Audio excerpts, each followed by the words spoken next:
Hi, this is Roster1712 filling in for MimeWhite, welcoming you to the Edge. We've got a fully packed out show for you, so without further ado, let's crack on.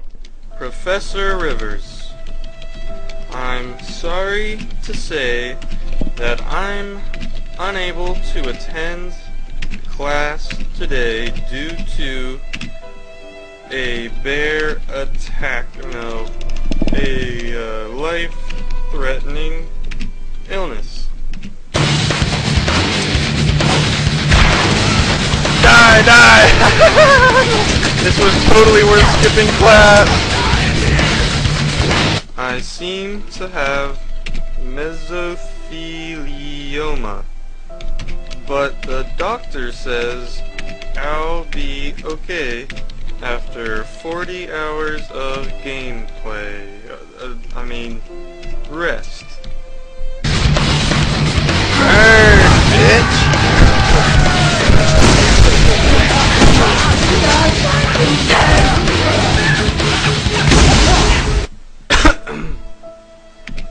I have to go now because my liver is bleeding. Your student, Zach.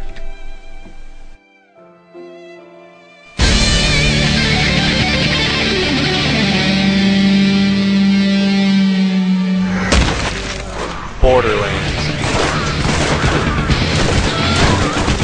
Sweet, juicy Borderlands.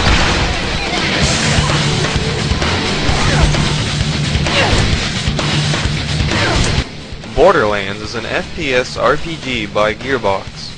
Sounds kind of awesome, doesn't it? Well, it is. Borderlands is oozing with style. The graphics are as refreshing as it gets. There were definitely some very talented artists working on this game.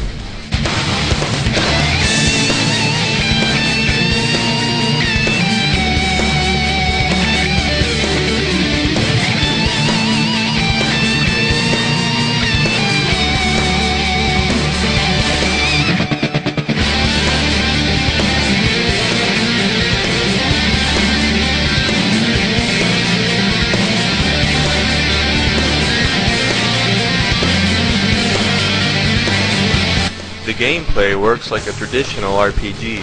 You start a quest, complete it, then return for your reward of experience points, money, and items. Your stats improve as you level up, and you also get a skill point to spend. These skill points grant and upgrade skills. Each of the 4 classes has 3 skill trees they can mix and match. Each class specializes in a different area and is well balanced. Lilith can impair enemies, Roland has turrets, Brick can melee like no other, and Mordecai is a sniping ace. Even with these specializations, each class is useful with each type of weapon, meaning nobody is left out. Borderlands features online 4-player co-op. What makes it amazing is that Gearbox did not include a tether online, meaning anyone can travel anywhere on the map and not have to be close to any other team member. Players don't even have to be of similar level to play with each other, meaning that power leveling is possible. Throughout your journey, you'll encounter a lot of hilarious characters, especially those little robot dudes. Wow, you're not dead? You woke the wrong dog. Ah, yeah!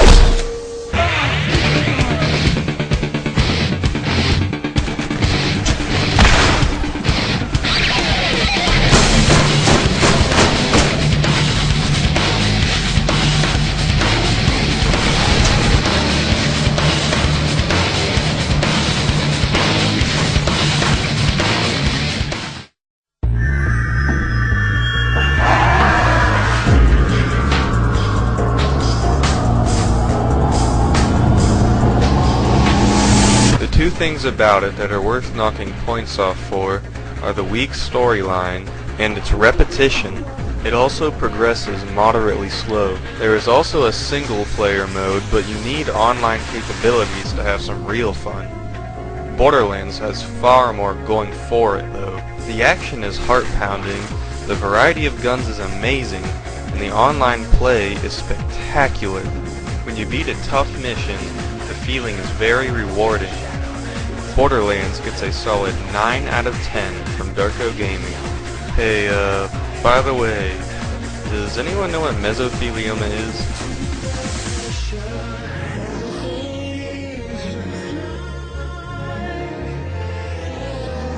I think I have better aim when I'm wearing pants.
After months of intense waiting, the next Call of Duty game by Infinity Ward is finally here.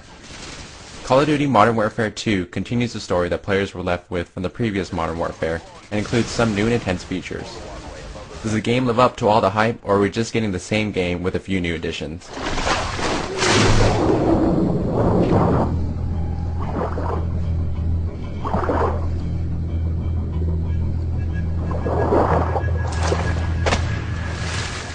As you play through the single-player campaign, you take control of Sergeant Gary Roach Sanderson, a member of an elite multinational commando unit known as Task Force 141.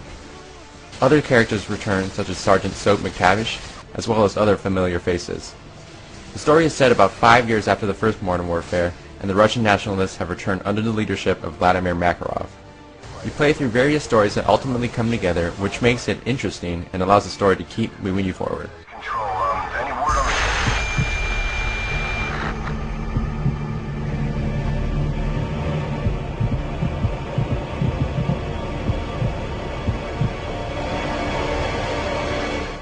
Throughout the campaign, you are taken everywhere from the harsh conditions in the snow to the sandy deserts in Europe.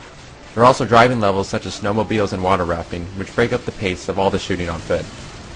The game manages the pace very well, and you never get bored of doing just one thing. You do, however, are almost always in some type of action, which keeps the intensity high.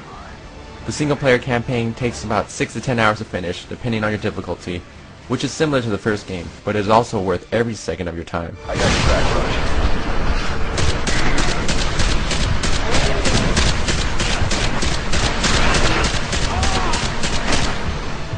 On one of the single-player levels, you play as a terrorist, going through an airport terminal, killing all the civilians. Before you start the single-player campaign, you are asked if you don't want to play any controversial levels, which lets you skip the level, but I think that since Infinity Ward wanted to make a game that was very realistic, including this part was definitely a thought-out decision.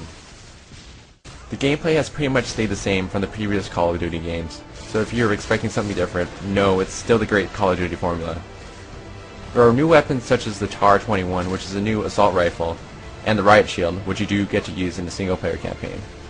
They are fun to use, but don't really add anything special to the gameplay. Look out those vehicles! So one of the biggest new features in Modern Warfare 2 is the new Special Ops mode that includes two-player cooperative play. Spec Ops mode includes several fast-paced action missions similar to the Horde mode in Gears of War, or Halo ODST's Firefight mode. Most of these levels are more difficult than normal campaign missions, but they are not related to the main storyline at all. Missions are unlocked by earning stars, which are acquired by playing levels at certain difficulties. For example, regular difficulty earns you 1 star, Hardened earns you 2, and Veteran earns you 3. As you complete each mission, it rewards you with more maps and harder difficulty levels. The only thing I wish they included was a 4-player Special Ops mode, which I think would have worked quite well.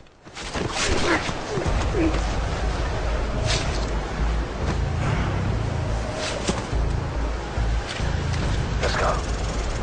And finally, the mode that most players will continue playing for months or years is the multiplayer mode. All of the same modes are back, like free-for-all and team deathmatch, and there are also over a dozen new maps to play on. They range in various locations from the desert to airport terminals. Kill streaks are back, and there are even more to love. At 3 kills in a row, you get the UAV. At 10 kills, you get a chopper, and at 25 kills in a row, you get a tactical nuke, which is pretty awesome. That basically kills everyone who is alive. There are also perks if you play online, like Marathon, which gives you unlimited sprint, and Last Stand, which lets you use a pistol before dying.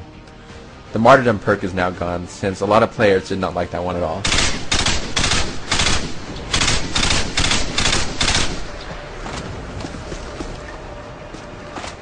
Overall, Modern Warfare 2 brings back and refines everything we loved from the first game. The single-player campaign is great and intense, and the multiplayer will always be something gamers will come back to. The new Spec Ops mode is something different and will keep players wanting to get a higher and higher score. If you have any reason to buy a game, Modern Warfare 2 should be that game.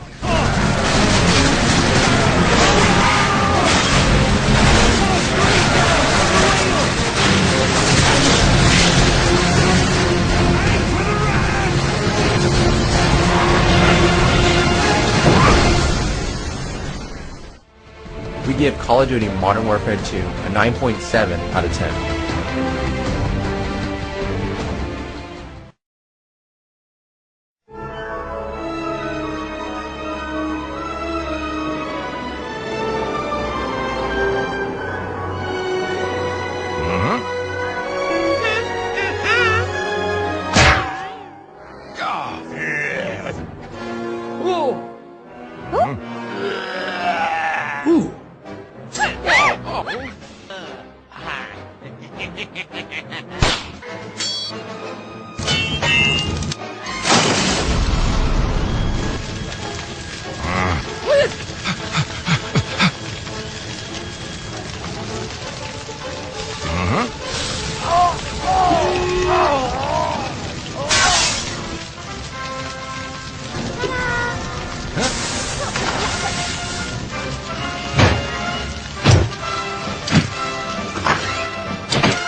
Hi guy, time to have a look at a game known as Super Frog for the Amiga. Right, introduce yourself more like, but a great intro that was. And this was one of Team 17's most famous platformers. I think it was also their first attempt at an actual platform game for the system. But I may be wrong. Just have a look at the options. 2 right. We'll have normal difficulty on.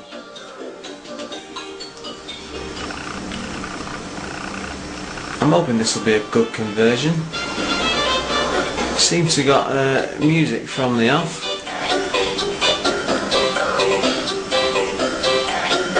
Find the location of the golden key. Nice and simple. Whoa, I bet you can't see the top of that then. Just me and this dodgy bloody camera. Right, as you can see, he moves the right turn of speed. Proper weird physics.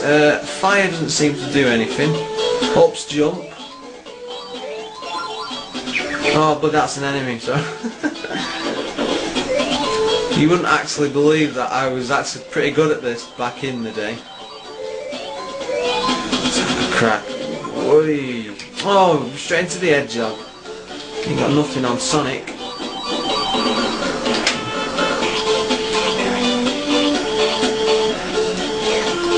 Better bottle, Lucasade there. Oi. I say this is one of the more well-known. Oh Jesus! Jump. At least we've got energy on this one.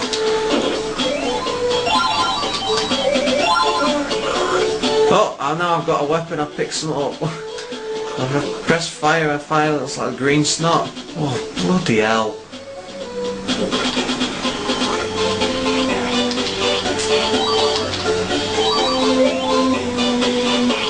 It is an absolute awesome looking game though.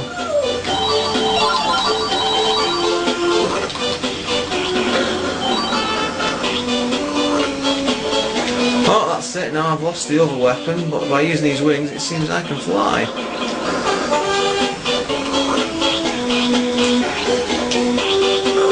Oh, jump. So I'm pressing fire and he flies with his cape, awesome. You can tell I'm easily entertained. Oh, I can't fire that weapon.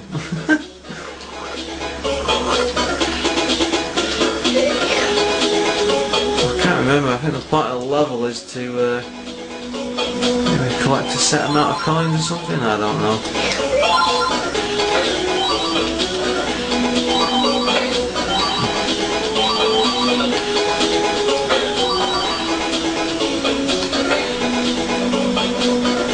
Hey, Super Frog. And it's open, there you go. I didn't do too bad for a quick run through.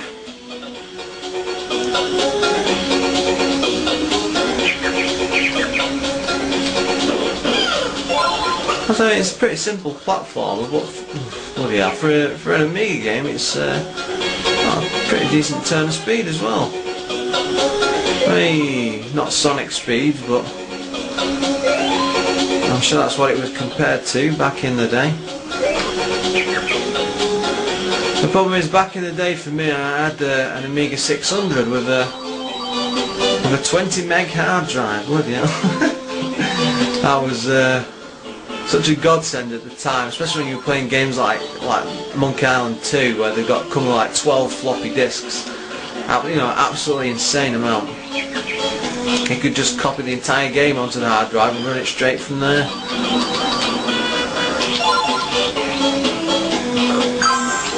Oh, over again. And down. But yeah, I mean, most of my games back in the day for the Amiga were all copies. I barely ever bought anything. I mean, I've only been about 10 or 11 at the time, you know. I just didn't have the money for it. And then, especially in the UK, it was a different sort of market to like other places like the US and stuff. I think. Oh, I'm invisible now. I'm just a pair of eyes. Awesome. Like I said, I'm always easily entertained.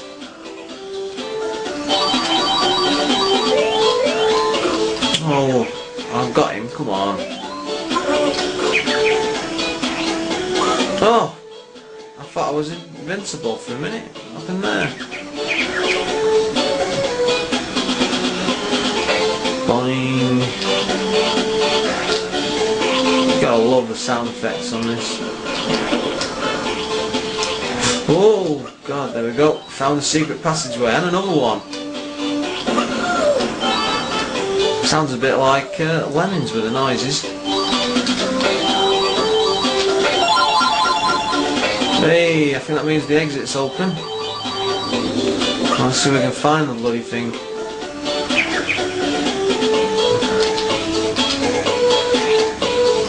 Oh, I have no weapons whatsoever.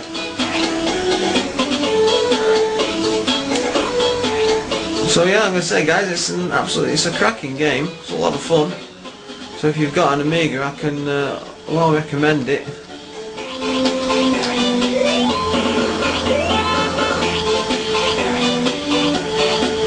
Like I said, I'm gonna give this is definitely a so the exit. So not to say, yeah, exit this way.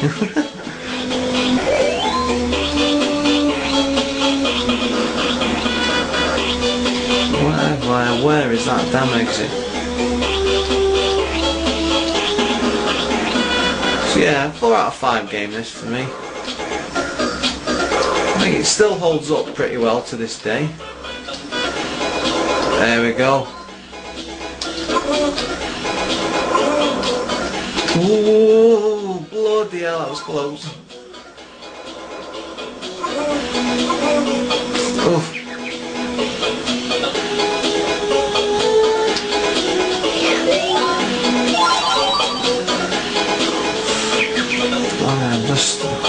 I think the problem is because I'm playing with this daft pad, it's actually quite hard to hit up.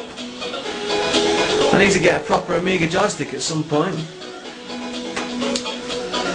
Anyway guys, it was only meant to be a short review, and I'm already at the 7-minute mark, so yeah, I'm going to call it a day there. But as always, thanks for watching, and I will do my best to post another video soon.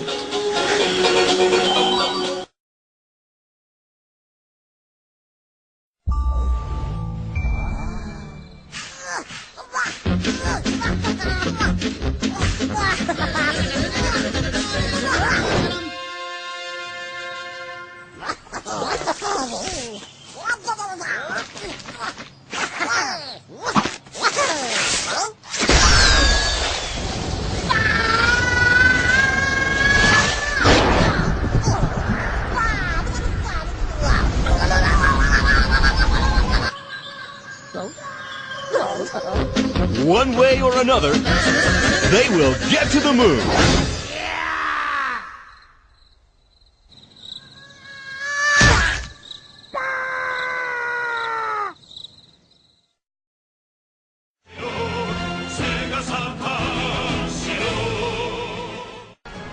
Thank you for tuning in. This is DJ Bob Fresh from SegaShiro.com, the Sega Resource, and today we're bringing you a video review of Mario and Sonic at the Olympic Winter Games.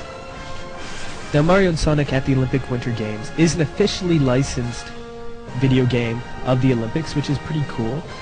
It's for the 2010 Winter Olympics at Vancouver, so it's in Canada. So this was a little neat for us to play over at Sega Shiro because we are a Canadian-based website.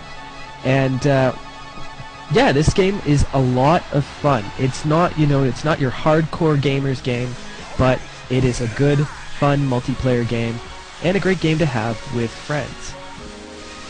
Now, this game is developed by Sega in cooperation with Nintendo, and unlike the earlier Olympics games, this one brings balance board support. And really, there's a lot of different options for you to get to in this. You can do training mode, which is, as it sounds, you train the different activities. You can do singles matches, which is all the different activities that you have unlocked. And then there's festival mode. And festival mode is where the meat of the game is for a single player. Essentially, you run through the Olympics day by day, and on days you either do a training session or you do an event. And, this is sort of a good way to get into the game. You get points from the events that you can then use to spend at the store, and the coolest thing is that you can actually use your Mii and dress up your Mii in whatever way you'd like. Now, I found all the things in the store for your Mii characters pretty generic. There wasn't anything that jumped out at me, wasn't anything that I particularly wanted. You could buy suits of characters of the bosses you defeat. Yes, there are bosses in festival mode, we'll get to that in a minute, but what I ended up spending most of my points on were the music tracks, because the music tracks were enjoyable. You get old Mario themes and old Sonic themes. That really kind of brought the game up a bit. Another thing you can do is you can buy information of the Vancouver Olympics and about the different sports in it. However, this mode is, it's pretty limited. You're literally given like 3 or 4 sentences of a description. As you can see here on the screen, I kept looking for more until I realized that was it. So that's a little disappointing, but there are lots of different extras available. Now, when you do get a boss battle, you usually have to fight some sort of villain from either the Mario or the Sonic universe, and you basically have to defeat them in whatever Olympic event they choose. Now, this was a lot of fun to do, except this also brought up one of the problems with the game, is because it's all waggle-centric, you're flicking your wrists back and forth, you tend to get into situations where the controls don't work exactly as you want. It's a small issue, but it does creep up. Another issue is this pause menu. This pause menu comes up way too often in the game, obviously there even during a celebration moment. However, Sega's seen it fit to include lots of rankings, lots of awards that you can do. You can check through all your game displays. In fact, there's some other cool options as well. You can even sync the game's weather channel to that of Vancouver, so that if you play this during the Olympic season, your weather would always match what the weather is in Vancouver. There's an email option where it sends you in-game messages, and also there's full Mii support, and that's really cool. As you can see here, I've got my Wii playing and I just scored a goal, and this is a lot of fun. This is what I want out of a game like this. I want to be able to get my friends into it and play it to its fullest. Another cool feature are the Dream Events, and these are unlocked as you go along, and these are also playable separately from the front menu system. Now, Dream Events are essentially Mario Kart F-Zero styled events where you control the characters in this really weird video game but / Olympic event. It's all kind of strange, but they're a lot of fun to play, and they showcase the graphics rather nicely. Now, the one thing to remember as you're kind of going through this is that all the events are essentially mini-games and are just a part of the greater title. So while each individual game isn't the deepest, they all lend themselves to quick arcade-styled fun, and this is a great game to play at a family gathering. This is a great game for when the girlfriends are over, because they all recognize the characters, and you can have a blast kind of going back and forth. And it's all very action-oriented. You're up and you're moving around. From a collection standpoint, this is a cool title to have, simply because it documents a historical event. I mean, I think the last time Canada had an Olympics was back in '88 in Calgary.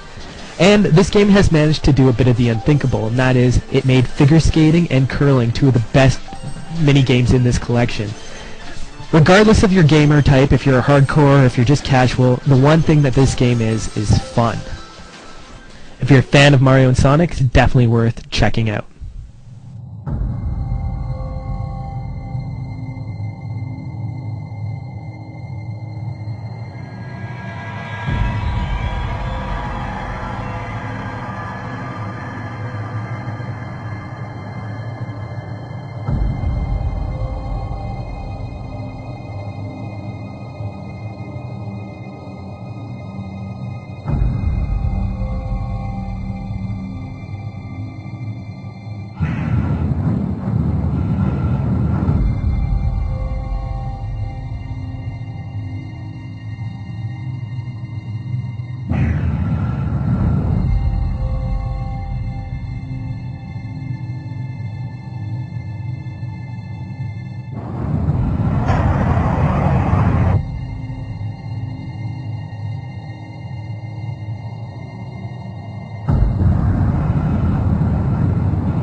Left over from your investigation.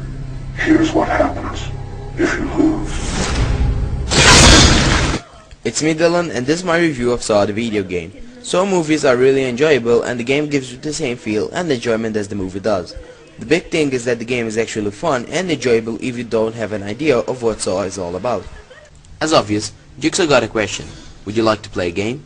This will finish into putting you in the game for survival. You play as David Deb, a detective, with Jigsaw removes a bullet, but put also a key. And all other people who will have to get out from the game will need the key from you, which means they try to kill you and you have to kill them before they do. All this happens into a mental asylum, which is a great environment for this type of game. The game is really dark. All objectives will always make you get past through a puzzle which Jigsaw has for you. They range from easy to pretty hard ones, with some really original and great well thought puzzles. Several puzzles will also have time limit which will force you to be fast. The game flows pretty good and enjoy how the story progresses, but some parts of the games are too frustrating. Everyone will enjoy how the puzzles are made and are really well designed, but in a game like this, as I expected, they wouldn't really bother that much for fighting controls. There's nothing not to make you buy it, but definitely something to know. When you have to fight, the controls are weird, attacks are slow and don't feel realistic at all. You'll just be wanting to skip them as fast as possible, because it feels weird in a game like this one. Graphically it's pretty good looking as for what I expected. People look good, especially in environments, and the lighting in the game is also great. It gives the movie feeling so well. They also did great voice acting and all sounds seem to suit in perfectly. Only thing I can say is that if you're a fan of the Saw series, this is a must. The game all around is pretty decent and enjoyable, and well put together. It got thrills, pressure, and everything you wish for a Saw game. I give this game a 7 all over 10.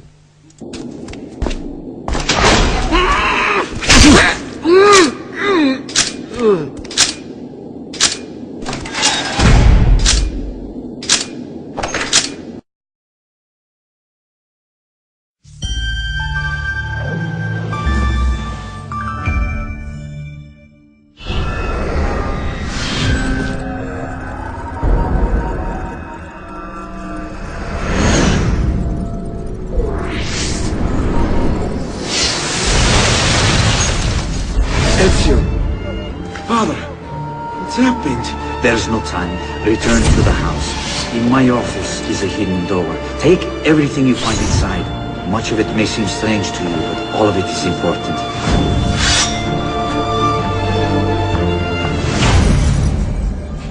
I'm going to teach you how to survive. You two must learn to blend like us. Seen, but unseen.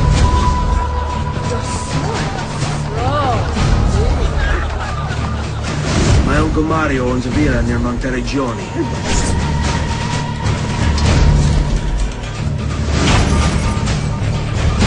Uncle Mario? It's been too long, Nipote. Now, let's teach you how to fight. Meet me on the practice field.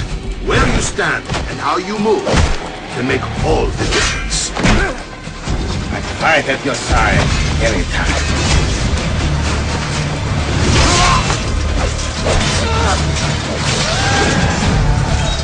Well done, Nipote. Thank you, Uncle, for all you have given me.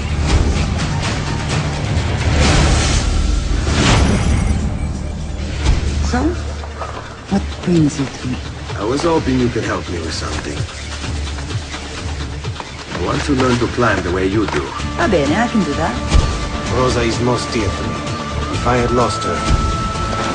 Your good work has restored us to our former strength, Ezio. We are ready to strike. La mia spada è al vostro servizio. We are with you, friend. Only lead the way.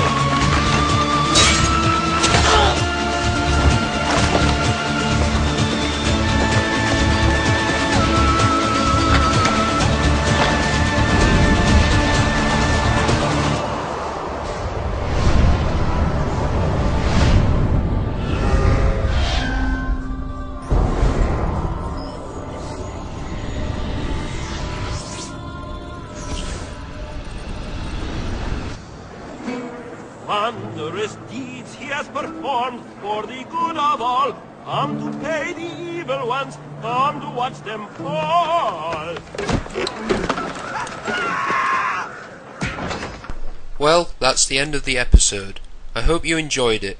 Mindwipe should return with luck next week, but until then, be sure to check out the Gaming Unlimited TV audio podcast, hosted by Kid Dog and Spy101, bringing you all the latest news and updates.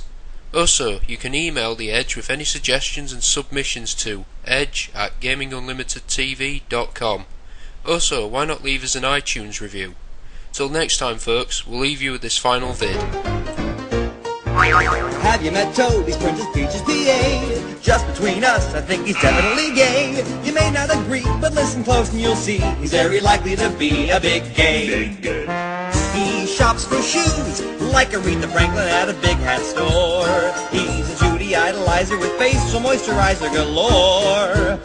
Gay, gay, gay, gay, gay. He loves ballet, and he owns the Golden Girls on DVD. He went to seminary, Link says he's a fairy for sure, and he knows his fairies. On the other hand, he may just be Metro. Plenty of guys are going that way today. And if he's gay, we still would like him anyway. That's my friend Toad, so yeah, he's definitely gay. It's not his fault they cultivated him that way. He swears that he's bi, we're pretty sure it's a lie. But either way, a fun guy who says